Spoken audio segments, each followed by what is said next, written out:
So, usually a medical diagnosis is, I mean, it's pure precision, right? You break your arm, the X-ray shows the jagged white line, and the doctor just points to the glowing screen. Right, they just say, there it is. There's the fracture. Exactly. It's binary. It's a clean, simple answer. But what happens when you try to take an X-ray of, like, a whole civilization? Oh, yeah. That's a totally different story. Right. When you try to diagnose the health of an entire society or, the presence of what we call peace, that X-ray machine suddenly seems, well, entirely inadequate. It's just not built for it. The diagnostic landscape is super murky. Yeah, it's murky, it's complex, and there are just all these hidden fractures everywhere. So for our deep dive today, we have our hands on a really fascinating source document. Yeah, the Peaceful World Blueprint Manifesto, version 1.0. Right. And this text, it basically claims we have been fundamentally misdiagnosing the disease of war. And by extension, the condition of peace. For centuries, really. Which is a huge claim. So instead of skimming the whole thing, we're doing something a bit unique today.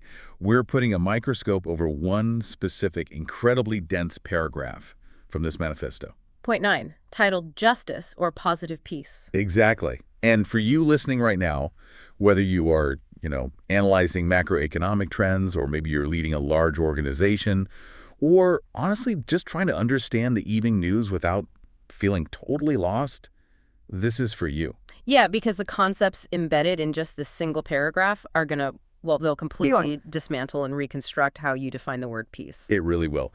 So to kick us off, how should we even approach this text?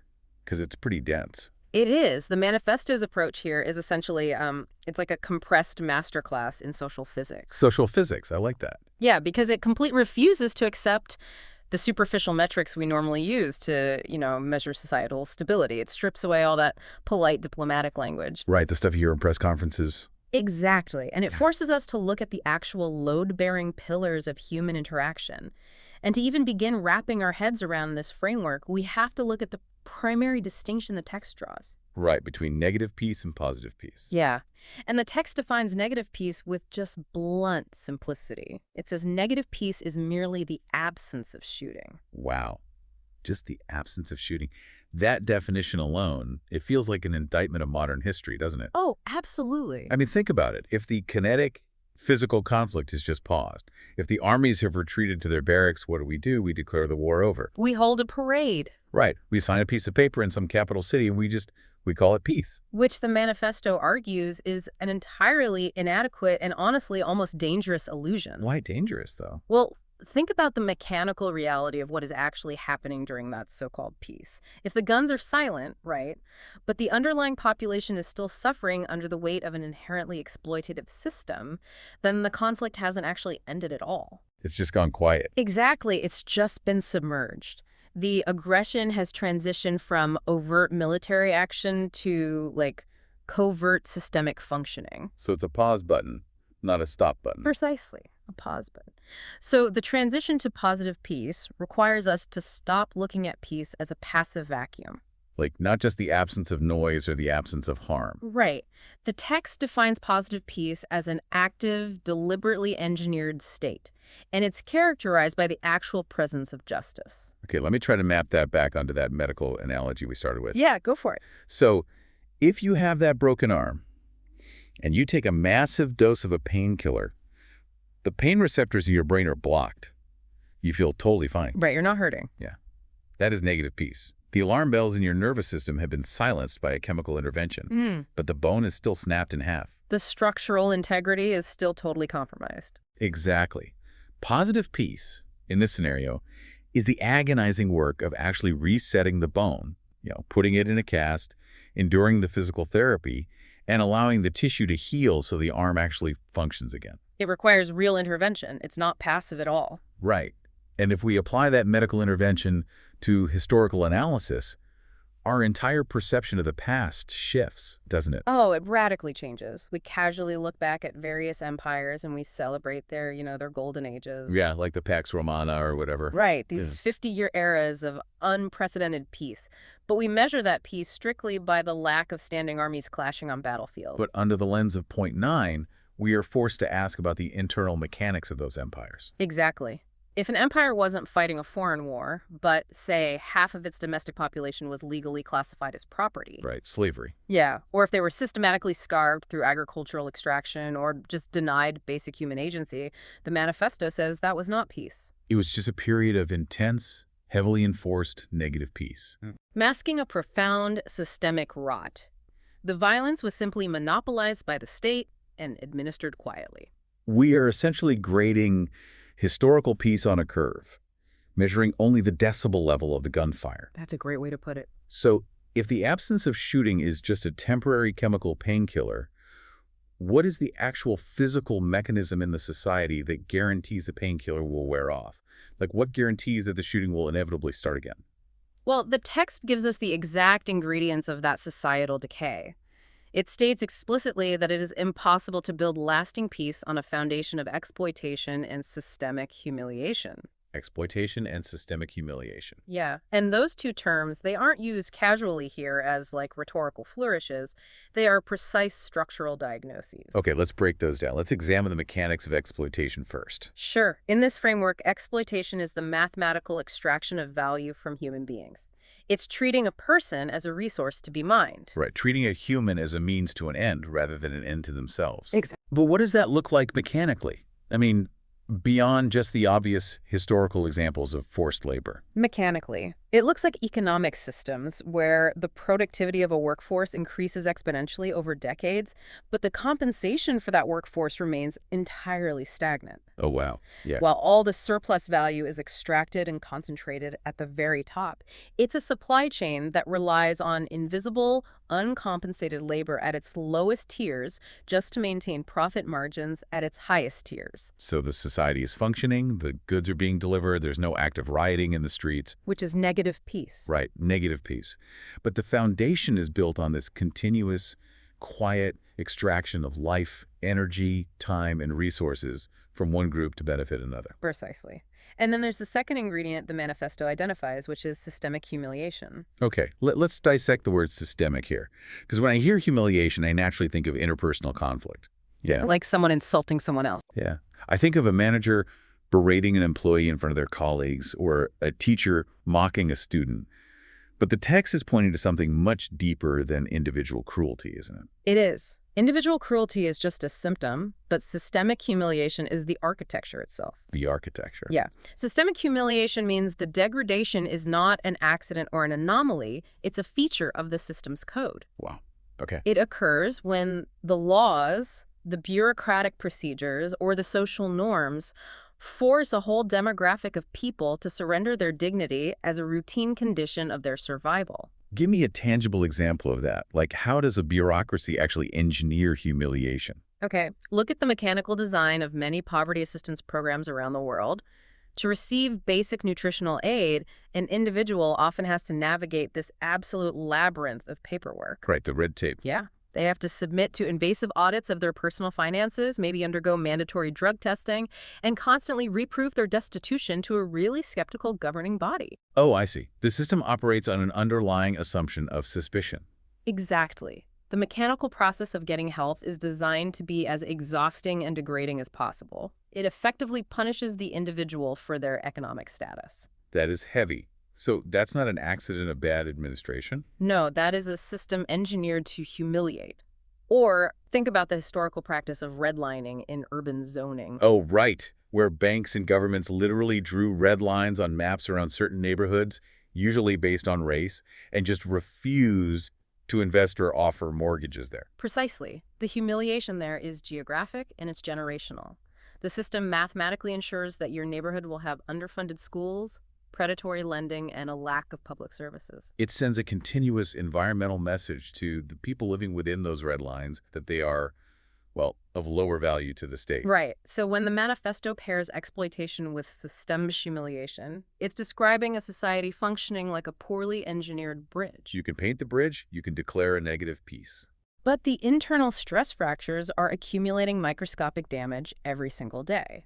So the breakdown of that bridge isn't some sudden mystery, it's a mathematical certainty. Exactly. If a society is built on those two pillars, the eventual kinetic violence, the riot, the revolution, the war, that's just the delayed physical manifestation of the structural violence that has been happening quietly for decades. Which leads us directly to the manifesto's proposed intervention. Okay, yeah, let's get into the solutions. It introduces a mandate it calls structural peacebuilding. And the primary strategy here is the absolute elimination of what it defines as structural violence. And it specifically names poverty and disenfranchisement as the core components of that violence. Yes, it does. Wait, okay, I have to challenge this framing for a second. Sure, go ahead.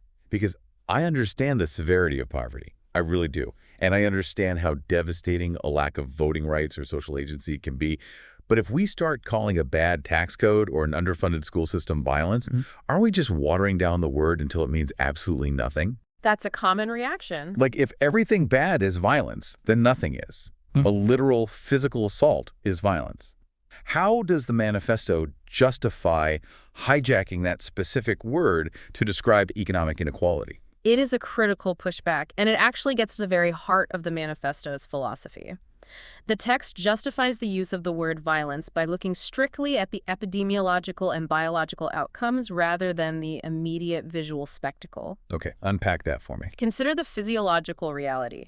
If a person is subjected to a kinetic physical assault, what happens? Well, bodily harm. Right. Bodily harm, a reduction in physical capability, and potentially a shortened lifespan. Yeah, obviously. Now look at the mechanics of severe poverty.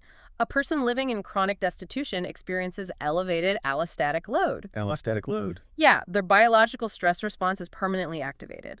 This leads to cardiovascular degradation, weakened immune response, and a statistically massive reduction in life expectancy. Oh, I see what you're saying. The outcome is identical. The outcome is identical. The only difference is the timeline and the presence of a definitive perpetrator. Wow. A kinetic assault limits a life in a fraction of a second, and we can point to the person who threw the punch. Structural violence limits a life over the course of 40 years, but the injury is administered by a zoning law, a healthcare policy, or an exploitative labor market. So the manifesto uses the word violence because structural poverty possesses what we might call, like, plausible deniability. Exactly. There is no smoking gun. You cannot arrest an abstract economic policy for manslaughter. But by labeling it structural violence, the text demands we strip away that plausible deniability. That is a radical shift. It radically shifts the moral imperative of a society. It does. Because if poverty is just, bad luck or an economic hurdle, then addressing it is just an act of charity. You fund a soup kitchen if you have surplus capital, you feel good about yourself. Right. But if poverty is categorized literally as violence, then poverty elimination is no longer philanthropy. It is a mandatory act of societal self-defense. It becomes the absolute prerequisite for peace. You cannot claim to be a peaceful society if you are allowing slow, plausible deniability violence to be inflicted on millions of your citizens through the tax code. Wow, so structural peace building requires an engineering mindset. Yes.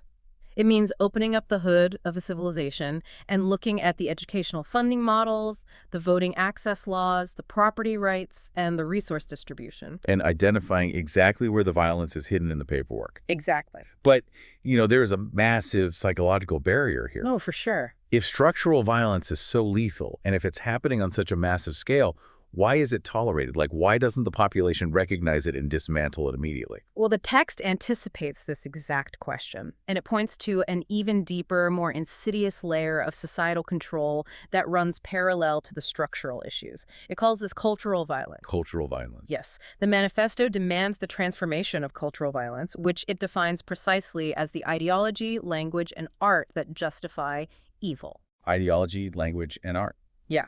And furthermore, it includes a mandate that should honestly stop us in our tracks. It states that we must tackle this cultural violence just as resolutely as with direct physical violence. Wait, just as resolutely. That is an astonishing mandate. It's massive.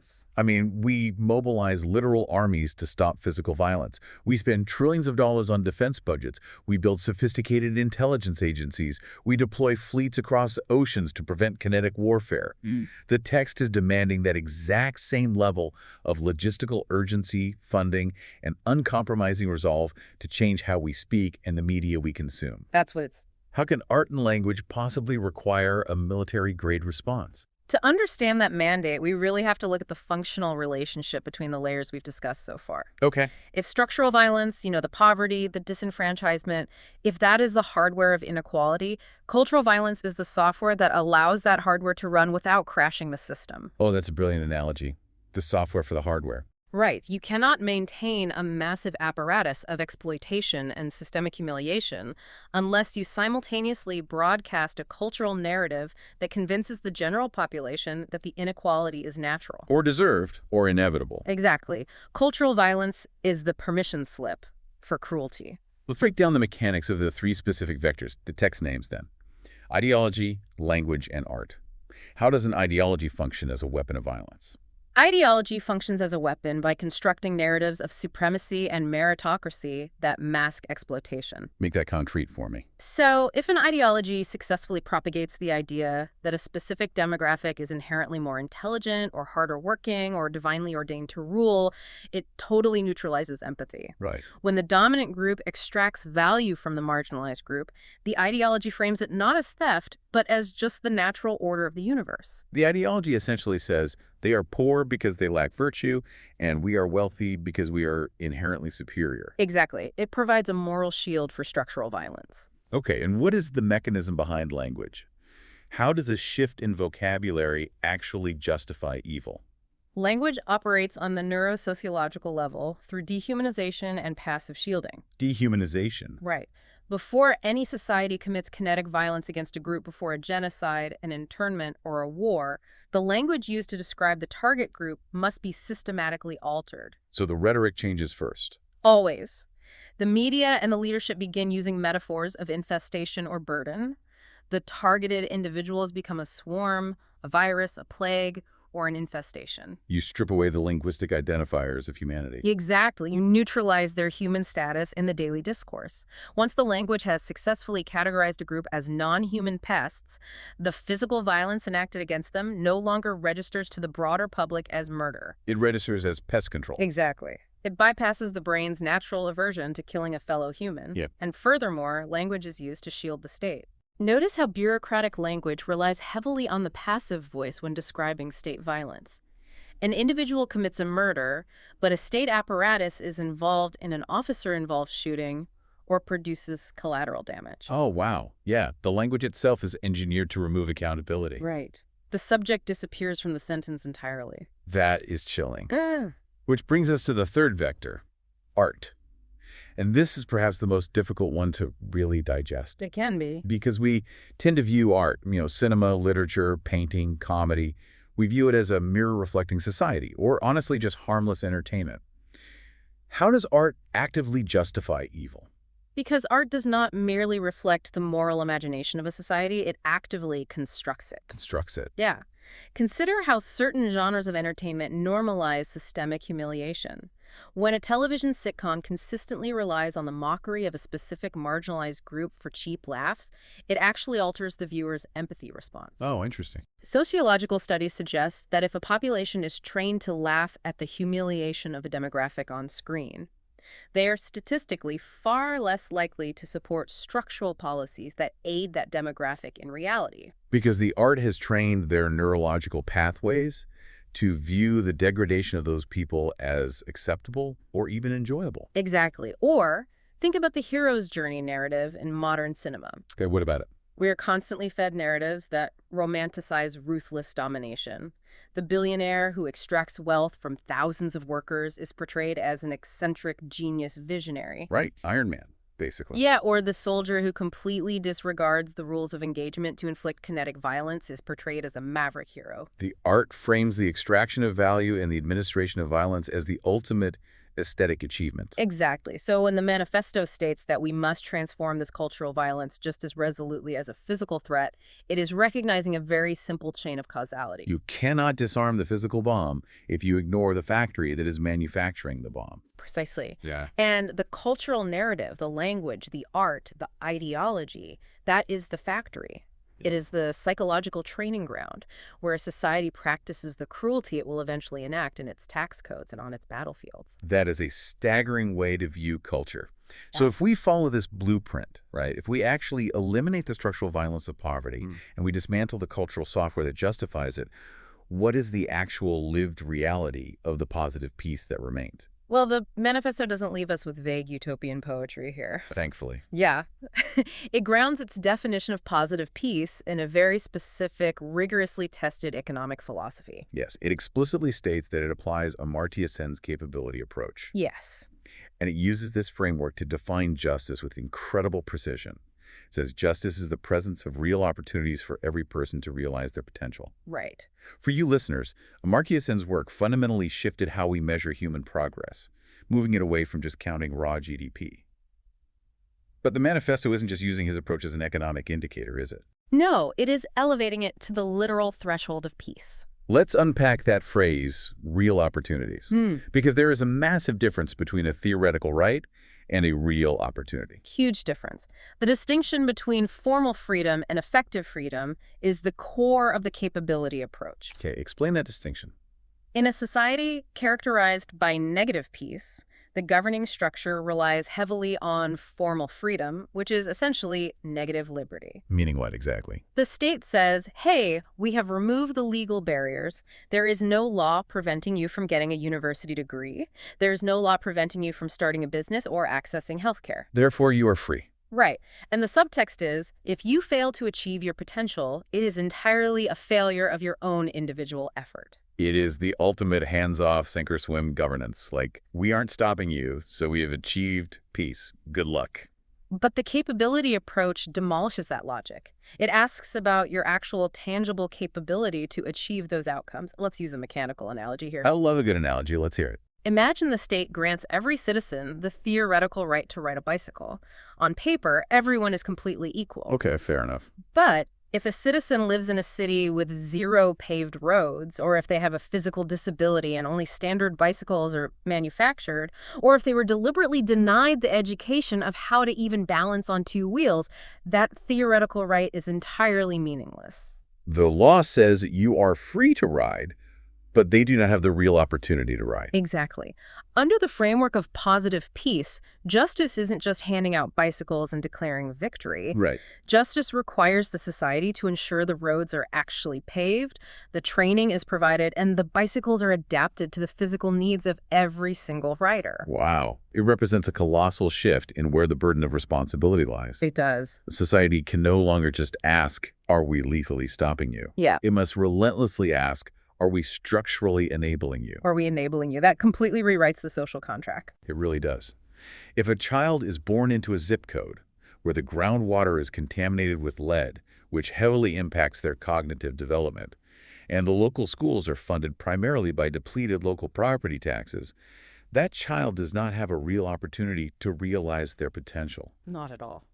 Under this manifesto's definition, justice is absent in that child's life. And if justice is absent, positive peace does not exist. No. The society is essentially at war with that child. That is the uncompromising metric of point 9.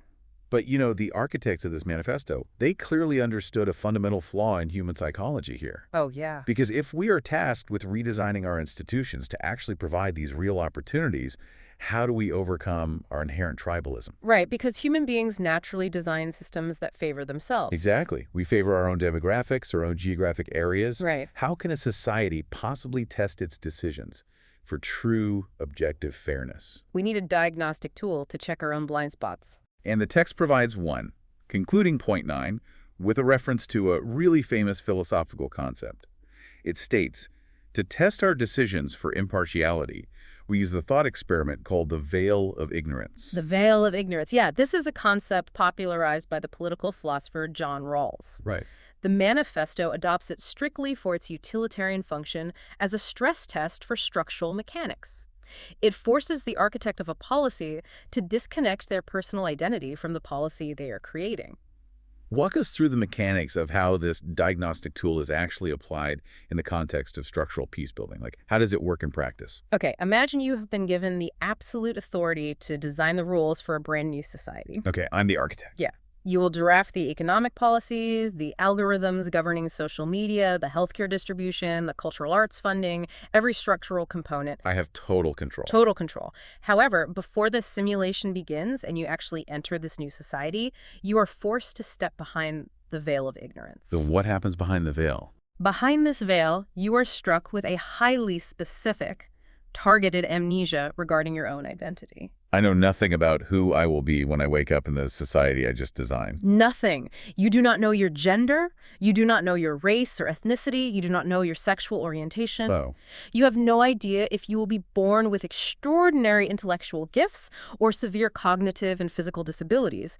You do not know if you will be born into a family with vast generational wealth or to a single parent struggling in extreme poverty. so it's a complete lottery. A total lottery. You could enter the society as the CEO of the largest corporation, or you could enter as the person required to clean the chemical spills in that corporation's basement on the night shift. If you are the listener right now, I want you to genuinely apply this to your own worldview for a second.